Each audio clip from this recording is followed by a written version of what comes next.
Comment Michel Barnier a perdu sa partie de poker avec le Rassemblement national.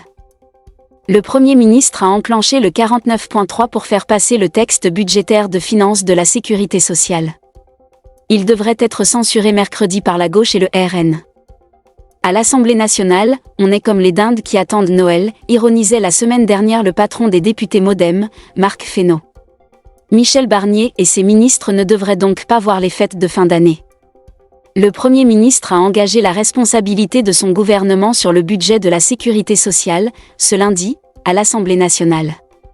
Un 49.3 aux allures de saut dans le vide, puisque Michel Barnier devrait être censuré mercredi par les voix de la gauche et du Rassemblement national. On savait que le RN était l'arbitre. Jusqu'au bout, pourtant, l'ancien négociateur du Brexit aura tenté d'obtenir un accord avec le RN pour éviter la chute.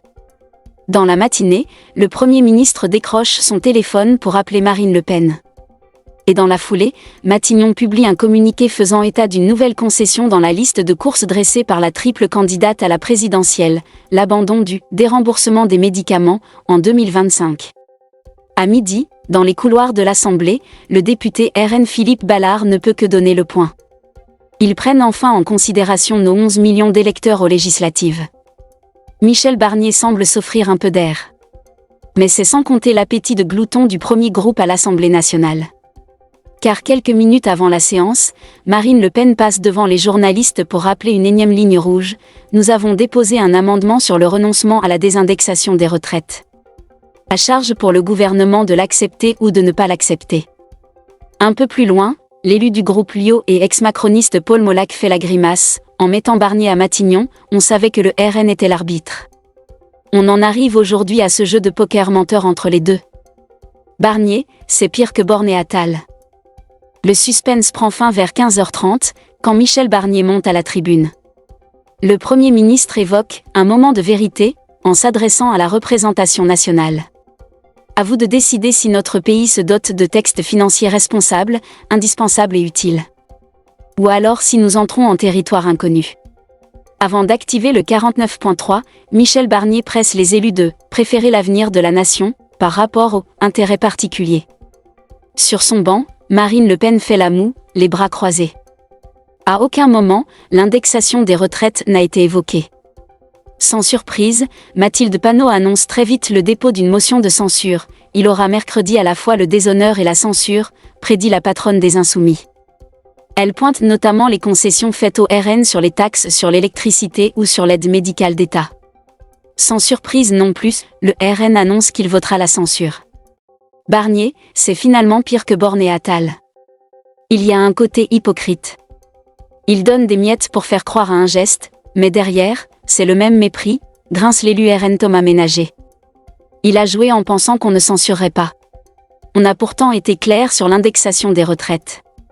Soit il n'a pas compris, soit il est kamikaze. Au sein du bloc central, on tente bien de mettre la pression sur les oppositions, mais sans y croire. Le Premier ministre a bien tenté le compromis, mais pour ça, il faut être deux.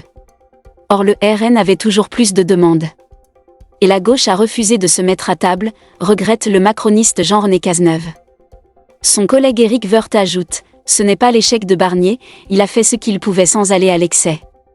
C'est l'échec du RN et de son incapacité à se comporter comme un parti de gouvernement. La partie de poker, terminée, c'est bien Michel Barnier qui est en passe de quitter la table. En Israël, le beignet des otages n'est pas au goût de tous.